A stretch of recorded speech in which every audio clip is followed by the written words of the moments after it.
भारत को यदि विकसित राष्ट्र बनाना है तो हम लोगों को क्या करना है।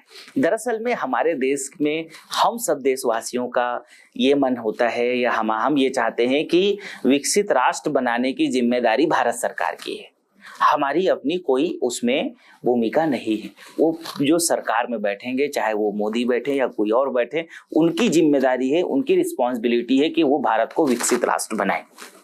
अब हम सब चाहते हैं, परिकल्पना हम सब करते हैं कि हमारा भारत जापान की तरह विकसित हो, अमेरिका की तरह विकसित हो, चाइना की तरह विकसित हो, लेकिन हम चाहते हैं कि वो सरकार करे, सरकार के लोग करें। तो ये कैसे संभव होगा?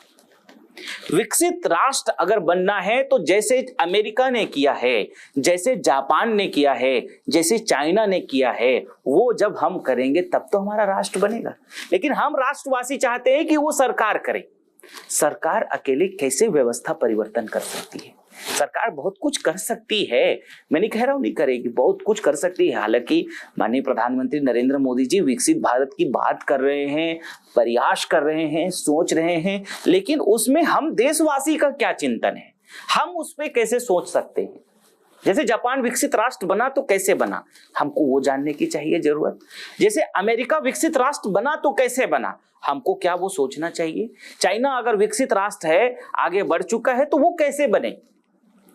आज अमेरिका की इकोनॉमी लगभग 22 ट्रिलियन के पार जा चुकी है, जनसंख्या मात्र 32 करोड़ लोगों का है। जापान मात्र 12 करोड़ लोगों का देश है, लगभग इकोनॉमी उनकी 5 ट्रिलियन की है। चाइना की जनसंख्या, हमारी जनसंख्या लगभग, अब हम थोड़ा भारत ज्यादा हो चुके हैं, लेकिन उनकी इकोनॉमी 18 ट्रिलियन के पार है। हम पूरी दुनिया के सबसे बड़ी जनसंख्या होने के बाद हमारी इकोनॉमी आज के डेट पे अभी हम 3.5 ट्रिलियन के पार निकले हैं। अभी वो भी 2014 के पहले हमारी इकोनॉमी मात्र 112 लाख करोड़ की थी, वो अभी 370 लाख करोड़ की हो पाई है। माननीय प्रधानमंत्री जी की बहुत क्रांतिकारी एक्सपोर्ट योजना, इंपोर्ट को कम करना और स्वदेशी और बहुत कुछ तमाम कार्यों को करने के बाद, बहुत सारे अच्छे प्रयासों के बाद, लेकिन आज हमारी भारत की स्थिति को अगर विकसित राष्ट्र बनाना है तो एक एक व्यक्ति को, अगर आप सरकारी कर्मचारी हैं तो आप को भी, जैसे जापान के जो सरकारी कर्मचारी होते हैं, अगर उनका ड्यूटी टाइम 9 बजे का है तो वो 9 बजे से 5 मिनट पहले पहुंच करके अपना काम शुरू कर देते हैं। अगर 5 बजे छूटने का है तो वो 6 बजे तक, 7 बजे तक ज्यादा काम करते हैं ताकि वो देश के लिए ज्यादा कर सकूं।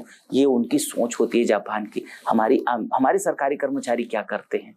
आप अगर सरकारी कर्मचारी हैं तो नाराज होने की अपेक्षा हमारे देश के हम लोगों को सोचना चाहिए। आप पूरे हर तरह के सरकारी फील्ड में जाकर के देखिए, बैंक, कोई भी गवर्नमेंट के 10 बजे से अगर टाइम है तो वो लगभग 10:30 11 बजे तक तो पहुंचेंगे। 1 आध घंटा काम करेंगे, उसके बाद चाय का टाइम हो जाएगा, आधा घंटा चाय पियेंगे, 2 बजे लंच हो जाएगा, 3 बजे तक लंच चलेगा, उसके बाद में 4 बजे फिर 1 घंटा काम करने के बाद चाय का टाइम हो गया, आधा घंटा चाय पियेंगे और फिर 5 बजे निकलने का टाइम हो गया तो 4:45 बजे ही काम खत्म। यानी कि लगभग लंच के बाद कुछ ज्यादातर काम होते ही नहीं है सरकारी कामों में। अब जब इस तरह की व्यवस्था होगी तो कैसे विकसित भारत बनेगा? आप जब लगातार दारू पी करके नशे में अगर आप भिड़े रहेंगे, आपके पास कोई चिंतन नहीं आएगा, तो आप कैसे विकसित राष्ट्र की परिकल्पना करेंगे? आप जब हमारे भारतीय कंपनियों का विरोध करेंगे, आप पतंजलि का विरोध करेंगे, अडानी की कंपनी का विरोध करेंगे, अंबानी की कंपनी का विरोध करेंगे, चवन आयुर्वेद का विरोध करेंगे, और हमारे देश में छोटा सामान भी अगर चाइना से इंपोर्ट होके आ रहा है, मोबाइल है, सारी सोशल मीडिया, जब हम पूरे अमेरिका का यूज कर रहे हैं, फेसबुक अमेरिका का, व्हाट्सएप अमेरिका का, इंस्टाग्राम अमेरिका का, ट्विटर अमेरिका का, यूट्यूब अमेरिका का, जीमेल अमेरिका का, जब सारा चीज, प्ले स्टोर अमेरिका का, एप्पल वहां का, जब सारा चीज अमेरिका का है, हमारे भारत का क्या है? तो हमारी भारत का एक भी फेसबुक, गूगल है क्या जो पूरी दुनिया में राज कर रही है? एक अमेजोन है क्या जो ई कॉमर्स के तौर पे पूरी दुनिया में काम कर रही है? तो हमारी इकोनॉमी बढ़ेगी कैसे? हम भारत विकसित की परिकल्पना कर तो रहे हैं, लेकिन वो गवर्नमेंट कर रही है, हम नहीं कर रहे हैं, हम नहीं सोच रहे हैं। हमारी क्या नैतिक जिम्मेदारी बनती है? ये चिंतन तो हमको करना ही चाहिए ना। ये प्रयास हमको करना ही पड़ेगा कि जापान अगर विकसित राष्ट्र बना है, उनकी पर कैपिटा इनकम $36,000 है, हम $2730 हैं, लगभग चाइना $21,000 है उनका पर कैपिटा इनकम, और अमेरिका की बात अगर करें तो अमेरिका भी 36,000 के ऊपर पर कैपिटा इनकम है। इतने ज्यादा उनकी पर कैपिटा इनकम है, हम कितने कम में हैं। हम क्यों नहीं चिंतन करते हैं, क्यों हम गुलामी के सोच से बाहर नहीं निकलते, हम क्यों प्रयास नहीं करते हैं। हमारी आज सरकारी स्कूलों की, सरकारी सारी चीजों की, हम कुछ भी हो गया तो हम उन्हीं चीजों को नुकसान पहुंचाने की कोशिश करते हैं, जो सरकारी तंत्र है उसको नुकसान पहुंचाने की कोशिश करते हैं। तो जब हम इस मानसिकता के हैं कि हम आपस में ईर्ष्या द्वेष करते हैं, हमारा कोई पड़ोसी भाई आगे बढ़ गया हम उसके लिए ईर्ष्या करते हैं, हम उससे नाराज होते हैं, उससे विरोध करते हैं। और हमारे देश की सबसे क्या गजब की बात है,